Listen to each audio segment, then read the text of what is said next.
Hello, dear viewers. Chess Hoodie here. So, yeah, I said coming back to chess a month ago, but it turned out that it was delayed again. Okay, let's hope that this is the comeback. So, I wanted to make a little recap of what happened in my chess life in the last month. So, this year I have played in two OTB events already, which is great because I don't remember when was the last time that this early in the year I had played two tournaments. So as you can see on the graphic, in March I played something that was called Master League. It was a team event. There were 4 games there, and then just this weekend in April, Belgrade Team Cup. Yeah, 5 games there, and you can see the score there: 4 wins, 4 draws, and 1 loss.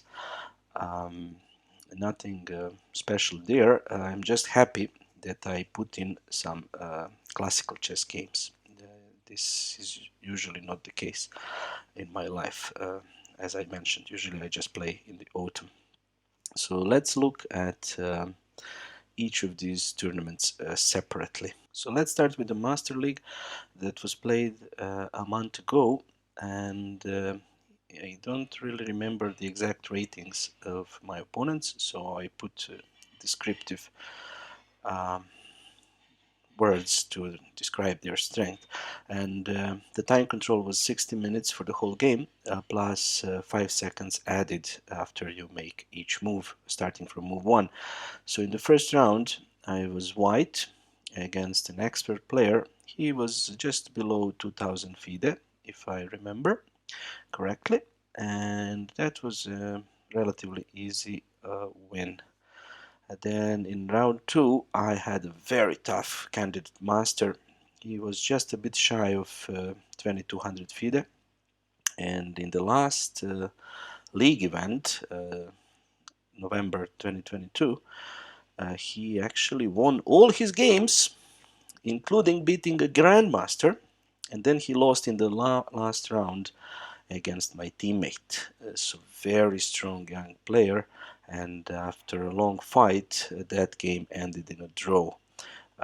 He got an opening advantage very quickly, and then I tricked him. Then I was better playing for a win. In the end, I was winning, but I messed up in the end game, so it was a draw. In round 3, I played against FIDE Master, and I didn't even know that he is a FIDE Master because he usually plays for clubs that pay him money to play. And that's why he never plays in Belgrade, usually. He plays in some regional leagues. So I have never seen this man. But this time, in this Master League, because this was some kind of a training league, clubs were allowed to bring some subs or some guest players. So probably he had friends in this club that played against us. So I played against the FIDE master, and only after the game he told me that he is a FIDE master. So I didn't know. And the game was, yeah, it was a long game. I'm not going to show all the games here. I'm just going to share at the end one position. So it was a big fight. We didn't know who was better. I thought I was better. He thought that he was better. And in the end, it was a draw. It was like 70 moves games or something like that. Big fight against this FIDE master. And then in round 4, I played an expert. He was maybe, I think, 1950 FIDE. And that was a really nice game. I think I shared in my last video the final position of that game. So that was March. Now let's move on to the tournament that has just finished. And now it's the time to review the tournament played from last Friday until Sunday. So we had 1 round on Friday, 2 on Saturday, and 2 on Sunday. And as you can see from the graphics, here I have exact ratings of my opponents. So in the first round, I was playing on board 2 against an 1841 FIDE player. and I had actually played this man in my first ever open tournament, or my second ever open tournament somewhere in 1995 or 1996. So it has been almost 30 years since then, and at that time that was an elderly gentleman. So to 3 days ago, he he was a very old man and very experienced player, but of course with age usually chess players lose some of their strength, so I had this advantage that I am younger. Very nice gentleman, and I remember that time when we played in the 90s. I didn't know chess culture, and I remember I wanted to draw against him, so I kept offering him draw maybe 3 or 4 times. I didn't know that that is considered to be rude and unsportsmanlike, and he didn't even object. But later I met his son, and his son told me, "My father told me that you offered him draw every few moves." So, yeah, I am ashamed of what I did 3 decades ago, but I didn't know any better. It was one of my first tournaments, I think first or second tournaments ever that time, and that game did end in a draw. And this time I managed to win somehow. It was almost 50 moves games, 50 moves game. I think 46, 47, and it was, you know, unclear until the very end, and then the fatigue played a role, I guess, and he made a mistake, so I won in the end. So round two was played on Saturday morning, and I played on board two for my club again, and I got a very strong opponent, a young international master. He just lost some rating points recently, so he dropped below 2400. But just a few months ago, he beat the European champion, Alexei Sarana. Can you imagine? The guy is capable of beating a grandmaster who is like almost 2700 rated or something like that. So very, very strong player, much stronger than me. And he beat me fair and square. Um, I started well, and I got a very big time advantage. So maybe by move 20 or something like that, he only had 20 minutes left, and I had more than 1 hour, and the position was unclear in my opinion. But then he made one move that I didn't expect, and I spent all my time almost. I spent maybe 40 minutes trying to figure out what to do.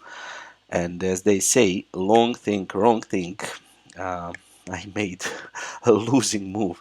Probably it was already too late. I should have spent that time a little bit earlier. Anyways, just as a lesson, when you have to take so much time, like 40 minutes, 30 minutes, usually it means that the position is above your level. This is basically what happened. I couldn't make a move because I couldn't figure out what should I do, because the position was too advanced for my level. So he beat me fair and square. And so on that same day, on Saturday, we played round three as well, and this is the first time I think I played two classical games in the same day. And let me tell you, it's not easy. Um, you have to play one game, then you have a break of a few hours, you go eat something, drink coffee with your friends or something, and then instead of relaxing, you have to go and play another game. It's tough. When I sat at the board, and this time I was board one, since our best player had to leave, um, my brain didn't work at all. I felt, I don't know, I was looking at those pieces, and I just thought, oh, how, I just wondered how will I finish this game without blundering something. But then the position was quite quiet. You can see I played against 1955 FIDE, elderly gentleman as black, and Once it got tactical, the adrenaline rush actually woke me up a little bit. But that wasn't enough to win. I managed to win a pawn, but he got great compensation, and then I actually had to give back that pawn, and in the end game, two more pawns to save the game. So after a really, really long fight, the game ended in a draw, and I was so happy that I can go home and rest. Then came Sunday morning. I actually asked to be excused to have some rest, but there was no other available players for my club. I mean, we had three, but we needed four for this event, so I had to play on Sunday as well, both games. So luckily for me, round four in the morning was an easy game with White against 1989 FIDE, young player, maybe about 20 years old. I think he didn't understand the position well, and I will show you the end of that game a little bit later. And then in round five, I played as black against a women's grandmaster, and this woman was a Ukrainian champion 30 years ago, and she was a Soviet champion in 1989. She was the champion of Soviet Union for women. Her last name is Cholushkina. Amazing player. She has victories over female world champions. But luckily for me, that was 30 years ago. So she has lost a lot of strength now. I think, she's over 60 now. If I were to play her 30 years ago, with this strength of mine, I wouldn't have any chances. This time, so we actually made a draw. The position was very complicated, unclear, and then in the early middle game, I managed to exchange queens, and then just offered to draw, and she agreed. Also, I forgot to mention the time control for this tournament was 90 minutes for the whole game and 30 seconds added after making each move. So, after all, I'm happy that I had the pleasure and honor to play such a legendary player as Chulushkina, and also I'm happy that I made a draw against her, because even now she has higher rating than I do, and of course in regarding of what she has achieved in her chess career, it's not even comparable. I mean, can you imagine being a champion of Soviet Union, such a huge country that was, with so many republic, and she beat all the women. She was the best in 1989, and she was also Ukrainian champion, as a, you know, championship of each republic was held at those times. And then she moved to my country, and she was champion of Yugoslavia, of Serbia, she has so many titles. She's a legend. So it was an honor. This was a special game for me, and as I said, I am happy that it ended in a draw. So, as I have promised, I will share one of the positions from these 9 games.